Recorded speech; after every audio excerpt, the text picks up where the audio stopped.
Gwyn ap Nudd is a Welsh mythological figure, the king of the Tylwyth Teg or fair folk, and ruler of the Welsh Otherworld, Annwn, and whose name means white son of Nudd. Described later on as a great warrior with a blackened face, Gwyn is intimately associated with the Otherworld in medieval Welsh literature, and is associated with the international tradition of the Wild Hunt family. Gwyn is the son of Nudd and would thus be grandson to Beli Mawr and nephew of Annwn, Lephilis, Penarden, Afalach, Gofan and Ninya, Pibar, and Caswallon. Based on the shared patronymic, his siblings include Annwn, a warrior who appears in a number of Arthurian texts, and Owain ap Nudd, who is mentioned briefly in Geraint and Enid. In culture Olwen, Gwyn is the lover of Creidylad, the daughter of Nudd, who may therefore be Gwyn's own sister, though the connection was not made by the medieval author of culture Olwen. Legends.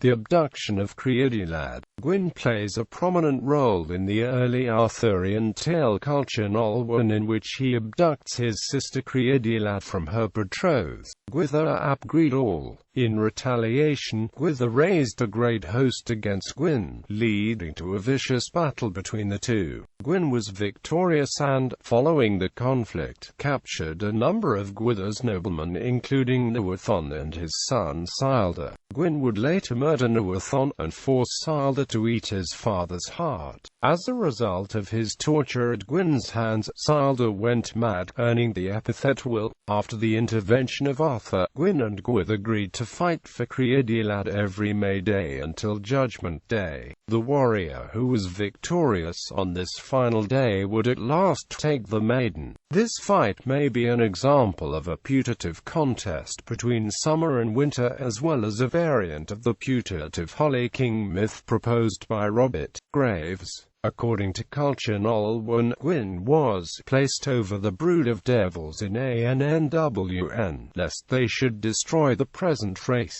as part of Arthur's retinue before he can win Olwen's hand. Culchapsilith must complete a number of seemingly impossible tasks given to him by Olwen's father, the giant Ysbaddaden. One of these tasks is to retrieve the comb and scissors from the head of the vicious boar, Twrch.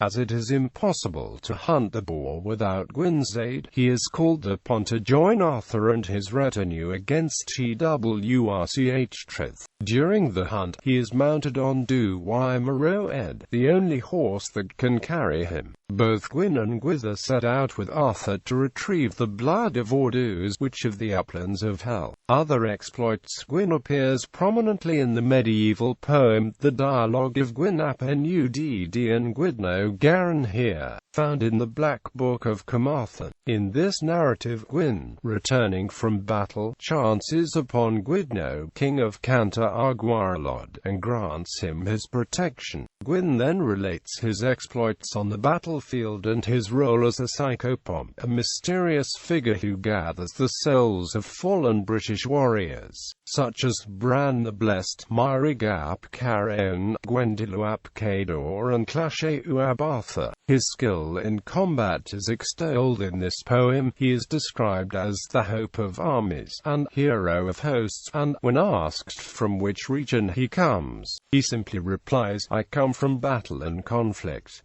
The poem ends with Gwyn's proclamation. His role as a psychopomp is paralleled in his later tradition as leader of the Wild Hunt, in which he leads a pack of supernatural hounds known as the Annwn to harvest human souls. In Welsh folklore, to hear the baying of Gwyn's hounds was a portent of imminent death in the family. In the dialogue, Gwyn is also accompanied by a hound, namely as Dormarth of the Ruddy Nose. Gwyn apparently witnessed a conflict before Caerfandwe, an otherworldly fortress mentioned in pre-Annwn. Later tradition over time, Gwyn's role would diminish and, in later folklore, he was regarded as the king of the Tylwyth Teg. the fairies of Welsh lore. He appears as a simpler figure in Blackened Cothlen, in which he and his retinue are vanquished from Glastonbury Tor with the use of holy water. As late as the 14th century, Welsh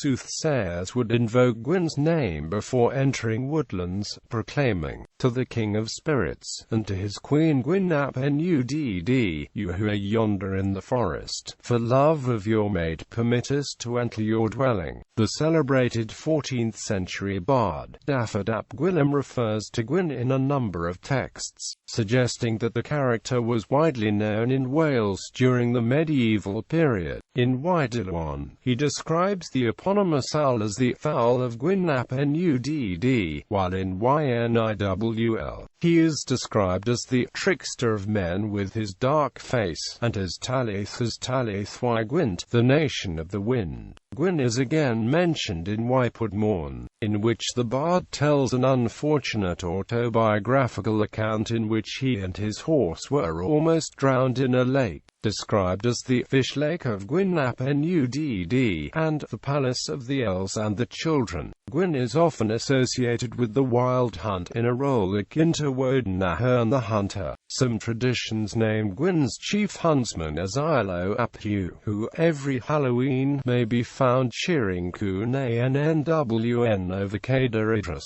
In the Black Book of Carmarthen, Gwyn states that his finest hound is Dormesh. Etymology: Gwyn means fair, bright, white, cognate with the Irish Finn. As such, he has some connection to the Irish hero Finn mac Cumhail, whose maternal great-grandfather was Nudd. The name of Gwyn's father, Nudd, appears like Nudd to be cognate with the Brythonic deity Nodens. Gwyn is in everyday use as a common noun and adjective. It also remains a popular personal name. The Brythonic form of this name would have been *Windows, especially in Old and Middle Welsh. Gwyn also has the connotations of pure, sacred, holy. The feminine form, Gwen, is the root of Gwenllyfar, the original Welsh form of Guinevere.